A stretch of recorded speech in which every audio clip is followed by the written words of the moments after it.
Phoenix 6-1 here with your Legend shenanigans for the day. We are rocking the legendary tier American destroyer, the Gearing.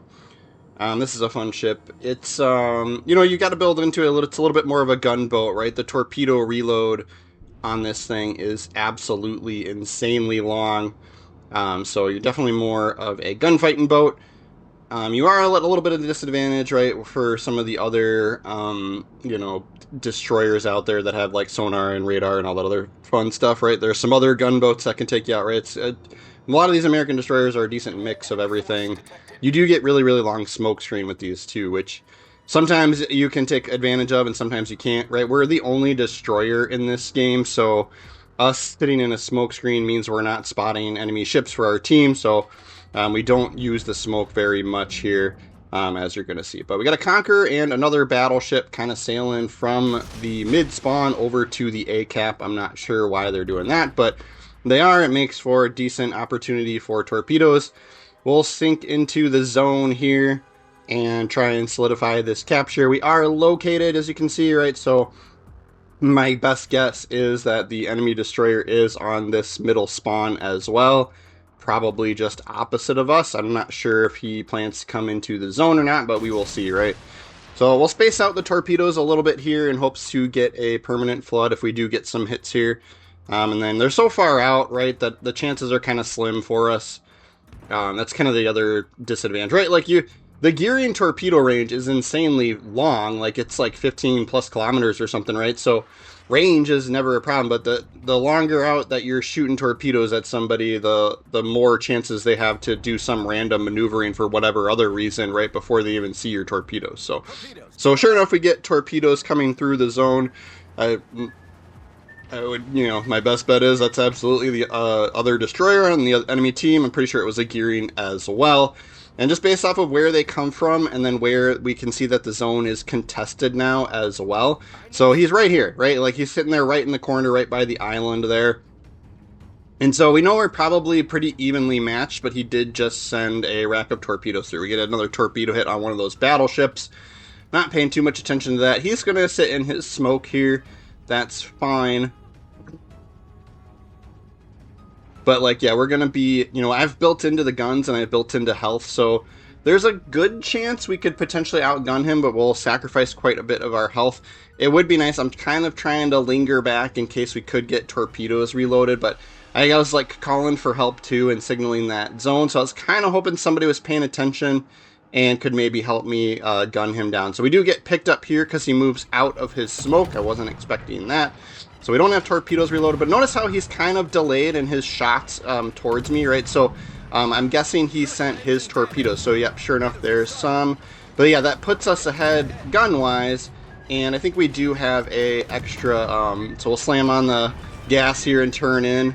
So I think we do have an extra, like, health bar, right? So he probably isn't using, like, Sims or something for an inspiration. So we may have had a little bit of an advantage there just from having some more health. So I'll go through the build at the end of this game, but that's going to be huge for us, right? Taking out that destroyer early in the game.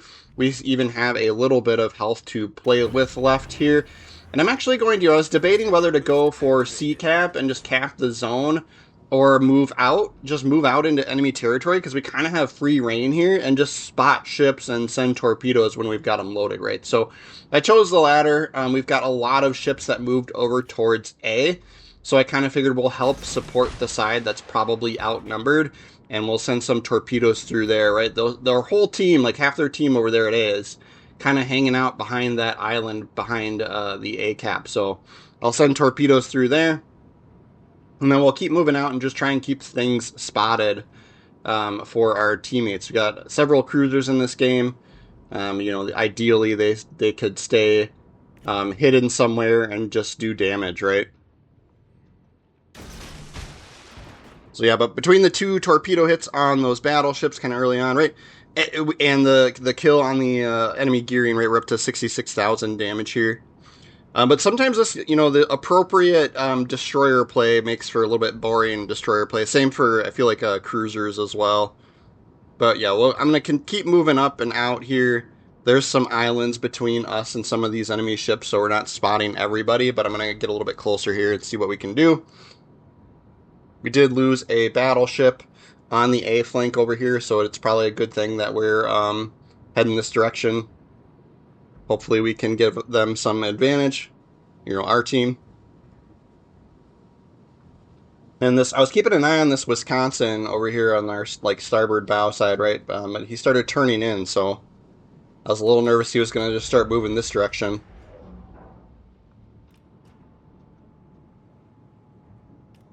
But yeah, the torpedo reload is forever, so we're just going to be patient here. Right, I don't have a lot of health to play with left, right? And the other thing too, right, we get a really long smoke screen, which would be really nice, but I almost guarantee that I'm the one spotting all of these ships here. So if I sit in my smoke, I'm probably not going to spot, nothing's going to be spotted, and none of my allies will be able to shoot anything. So, but yeah, the torpedo reload time is insanely long. Of course, I haven't built into that, right? You could probably shrink it down a good chunk with commander perks and stuff, but we've done mostly guns, which worked out for us taking that other gearing on one-on-one, right? Shot's going to look decent on this Wisconsin. We're close, so I'll use the narrow spread here. Lots of Wisconsins out there since a bunch of people just got that ship from the recent campaign.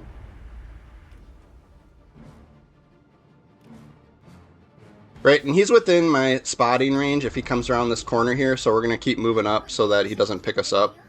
But he's maneuvering, I think he's turning in and accelerating maybe, so I think he's going to end up missing those torpedoes, which is unfortunate. I was not expecting that. I didn't suspect him to be out, think that I was here. Of course, now he probably saw those and now he knows, but... So we'll send another rack here towards him, and then I'm going to move out and around to try and spot this. I think it was an Alaska that's out here, right? Then you can see on the mini-map, right, we got 3 enemy battleships that are moving around the A flank. So they're going to be able to dominate that way and take out our 2 cruisers over there. But that kind of does take them out of play for timing of the game's sake, right? The game's halfway over now at this point. We're at 7 minutes. So they've done kind of some sailing around, and then they're going to have nothing to shoot once they do get rid of those 2 cruisers. But one goes down. Ibuki is the only one left, right? So I'm just taking some cheap shots at these guys, Alaska and Wisconsin here.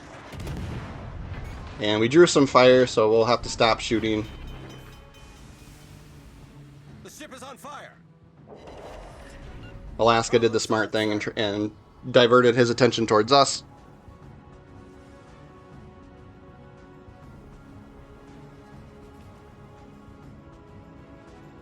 But yeah, my teammates finally, right, we're actually down a ship right now at this point, right, but my teammates finally did overtake the Charlie Cap, and they've got the, it's 4-on-1 over there right now, so, right, so we're just gonna be patient here, and keep these guys spotted as much as we can, and send torpedoes when we've got them loaded here. So we'll just err on the side of caution, just do the smart thing for once here. They're gonna get that zone cap, but that's fine, right? If I shoot at them to try to get the reset, we don't have much health left to play with ourselves. So we would get spotted, and then if I used smoke screen, none of them would be spotted. So we just kind of have to wait for torps to reload, and get in a good position to spot these ships for my allies here. Yeah, see, he's calling out for intel, and I'm like, yep, I'm working on it. We're moving in, getting closer. Wasn't sure how those 3 battleships that went all the way around the outside of A, wasn't sure how close they would be to the A cap or the B cap now at this point, so we gotta find that out.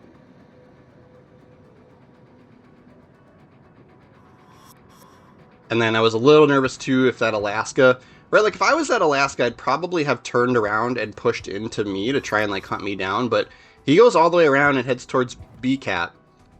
So we get a little bit of a free reign here, right? If you're a cruiser, typically you're better at going up against destroyers, right? So there's Alaska. He does spot us with radar, right? Alaska's got radar, but he doesn't have line of sight on us, and it's probably going to take those other battleships a little bit of time to get their guns pointed at us. They're probably not looking this way. But the Alaska's also going to be spotted by our cruiser, and so I'm like, all right, let's smoke here, and then, the radar is going to end soon, right? So that should be fine.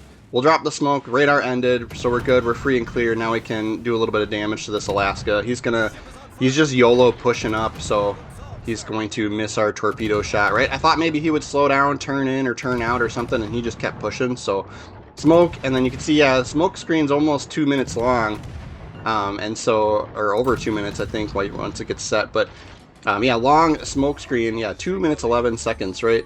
But we're not going to be able to sit in it, right? Because we're gonna need to spot for our teammates, and we're going to go and get the ACAP here as well. But yeah, all 4 of their battleships that are left are bunched up over here, top of A. So we definitely have position advantage, and now we've got a ship advantage as well since we took that Alaska out, right? So we'll go in, cap the zone, and spot those battleships and send torpedoes, right? Seems simple enough, but yeah. Have even less health to play with at this point. But 99,000 damage with the 1 kill and the solo zone cap, so we'll get another solo zone cap. So we end up with a really high XP score for this game just because we were playing objectives and doing it right.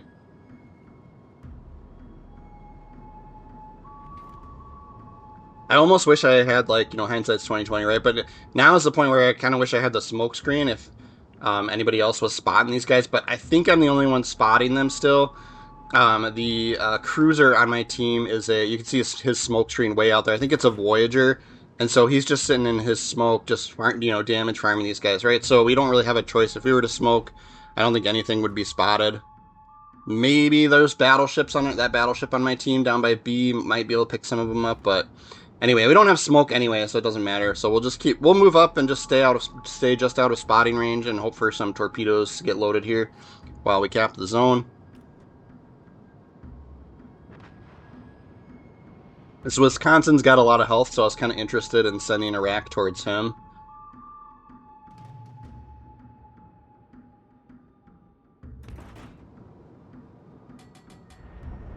And I kind of thought, right, like he's moving towards B pretty quick, so I kind of thought maybe he was just gonna push, just to try it. You know, like, you know, you just go into YOLO mode. Like, you got the game lost. You know, you're probably gonna lose. Might as well just try. You know, like and just, you know, get it either be aggressive and hopefully be successful, or get it over with and sink my ship, right?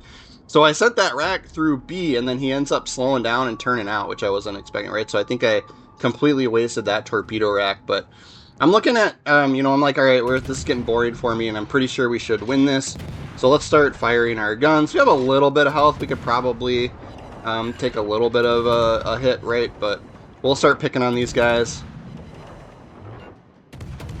And this is right, we were at like 99,000 damage, right? So just this like last minute and a half or so with just guns ablazing here, we can see how much more damage we do, right? But yeah, see, these guys are focused on the Voyager. They want to kill the cruiser, so they're not looking at me. So we'll pick on them.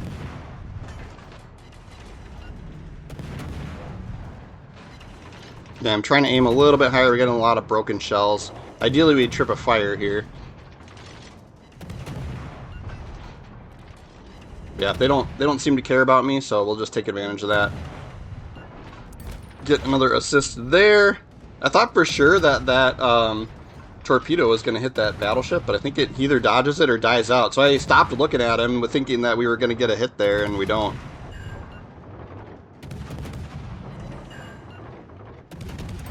We do get an assist. Oh, the Wisconsin finished him off. Maybe it just, yeah, I don't know. But anyway, yeah, so we get, you know, almost, you know, up to like 30,000 more damage just from this last minute or so, just kind of picking on these guys with guns. So down he goes. So 4 assist medals there. Almost got our helping hand. We'll take a peek at the leaderboard, and then I'll go through the commander build and stuff. So I'm using Vincent Mordoff, but you don't need him. I don't think he's that much better, if at all, than the like free-to-play commanders. But we do get 3,500 XP there. So that puts us at the top of the leaderboard. Like I said, just playing objectives, doing it right. And then made some credits. And then, yeah, 3,500, that gives us our heroic effort stuff for the week. So we got a lot of missions completed there. We already had the campaign completed. This was still the Wisconsin campaign, but we did move up several levels, so we got some steel to bring home.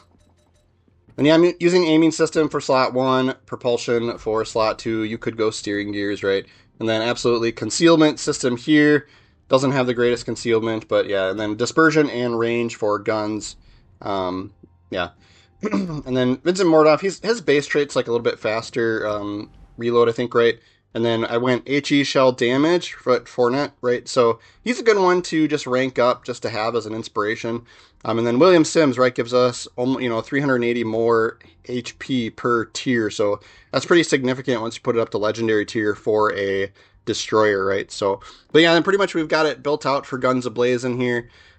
You could go perceptive here, absolutely. I think you could pick any of these perks. I'd probably do perceptive over twist and track though, just for those perks. Like, it's not bad. And then I do smoke on the water, right, just because the smoke screen is a nice long American destroyer smoke screen. So the percentage increases are more, more valuable, right, on the smoke. But you could pick these other. He's got the sheltered arms perk. And then I'm using Unstoppable for the legendary perk, which is pretty much my go-to for destroyers, right? Yeah, and this skin is Goldbug from the like Transformers, right? So you could put whatever on here, right? Like, I've got an American one too, but this just got, the from the Transformers. We bought some of the crates for the Transformers. It's just visual, right? There's no benefit to having this skin on there, right? And I'm not using the Transformers commanders. I don't think the Transformers commanders were all that great anyway. They kind of have been power crept, right? So it was like one of the very first collaborations, like a long time ago, right? So they brought it back and didn't tweak the commanders at all. So I don't think I use any of them. But that's going to be our video for the day, guys. Thanks so much for watching. Make sure to subscribe and follow the channel. I do appreciate that. Special thanks to channel members out there as well. And then when you guys hang out with me on live streams and stuff, that's a lot of fun to do too. So look out for me there. But I try to do a Legends video every single day, just about whenever I can, when possible. So if you are following the channel, we'll see you guys tomorrow. Thanks again.